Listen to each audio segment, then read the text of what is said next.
अगर अचानक भूख लग जाए तो ब्रेड पानी में डालें और कमाल देखें, बहुत ही मज़ेदार और लाजवाब रेसिपी आज मैं आप लोगों के साथ शेयर करने लगी हूँ। तो अस्सलाम वालेकुम, मैं हूँ उस्मा और आप देख रहे हैं मेरा YouTube channel tasty recipe by Usma. तो जल्दी से रेसिपी को स्टार्ट कर लेते हैं। इधर लूँगी 2 अदद ब्रेड के पीसीज और इसको मैं अच्छे तरीके से पानी में डिप कर देती हूँ दोनों साइडों से। ये देखिए, आपने ब्रेड को दोनों साइडों से अच्छे तरीके से पानी में डिप कर देना है। इसके बाद हम पानी जो है ये ब्रेड का अच्छे तरीके से निचोड़ लेंगे अपने हाथों की मदद से। आपने दबा दबा के जो तमाम पानी है वो अच्छे तरीके से निचोड़ देना है और इसको हम साइड पे कर देते हैं। इधर लूँगी मैं 3 अदद आलू, जिनको मैंने अच्छे तरीके से उबाल के मैश किया हुआ था। 1 टेबल स्पून मैं इसमें सब्ज़ मिर्चें डालूँगी चॉप की हुई और 3 टेबलस्पून मैं इसमें डालूंगी चॉप किया हुआ प्याज। प्याज का भी पानी हम अच्छे तरीके से निचोड़ लेंगे। हाफ़ टी स्पून इसमें नमक जाएगा, 1 टीस्पून इसमें रेड चिली जाएगी, हाफ़ टी स्पून इसमें धनिया पाउडर जाएगा, हाफ़ टी स्पून इसमें चाट मसाला जाए, ज़ीरे का पाउडर जाएगा, 1 टीस्पून इसमें चिली फ्लेक्स ऐड कर देंगे, हाफ़ प्याली इसमें पुदीना और धनिया बारीक कटा हुआ ऐड कर देंगे और जो ब्रेड हमने निचोड़ के रखी हुई थी वो इसमें ऐड कर देते हैं। 2 टेबलस्पून मैं इसमें मैदा ऐड करूँगी, हाफ़ प्याली मैं इसमें कॉर्नफ्लोर ऐड करूँगी। ये तमाम चीज़ें डाल के अब हम इसको अपने हाथों की मदद से अच्छे तरीके से मिक्स कर लेते हैं और अगर आपको लगे कि इधर नमक मिर्च कम है तो आप अपने टेस्ट के मुताबिक इसमें डाल सकते हैं। अगर आपके पास चीज़ पड़ी हुई है तो वो भी आप क्रश करके इसमें ऐड कर सकते हैं। उससे जो हमारे ये पोटैटो डोनट्स है ये बहुत ही मज़े के चीज़ी बनेंगे।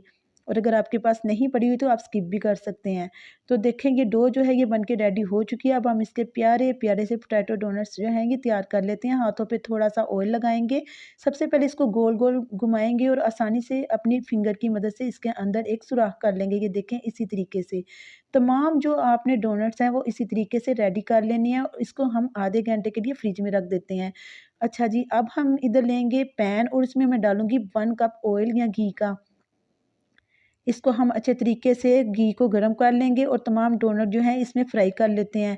और अगर आप इसको और ज़्यादा क्रिस्पी बनाना चाहते हैं तो आप इसको अंडा और क्रम्स लगा के बनाएंगे तो ये बहुत ही खस्ता और बहुत ही क्रिस्पी तैयार होंगे।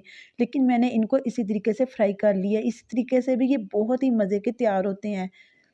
तो ये तमाम जो सामान है ये हमारे किचन में मौजूद ही होता है। कम बचत वाली ये रेसिपी है, आसानी से बन जाती है। कोई भी चीज़ आपको बाज़ार से लाने की ज़रूरत नहीं है। किचन में मौजूद सामान से ही हम ये डोनट जो है ये तैयार कर लेते हैं और आसानी से बनने वाली रेसिपी अगर आपको मेरी पसंद आ रही है तो प्लीज़ वीडियो को लाइक कर दें और अपने दोस्तों के साथ ज़्यादा से ज़्यादा शेयर कर दें। और जब तक कि ये डोनट तैयार हो रहे हैं और मैं आप लोगों के साथ एक दुआ शेयर कर देती हूँ। ये दुआ जो आपको स्क्रीन पे शो हो रही है, आपने ये सुबह शाम पढ़नी है।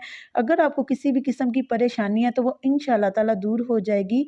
तमाम डोनट जो है ये इसी तरीके से मैं रेडी कर लूँगी। ये देखें, बहुत ही मज़े के ये तैयार हुए थे। तो मैं इसको प्लेट में निकाल के आपको दिखा रही हूँ। मेरे अल्लाह ताला की शान है, बहुत ही खाने में मज़े के थे।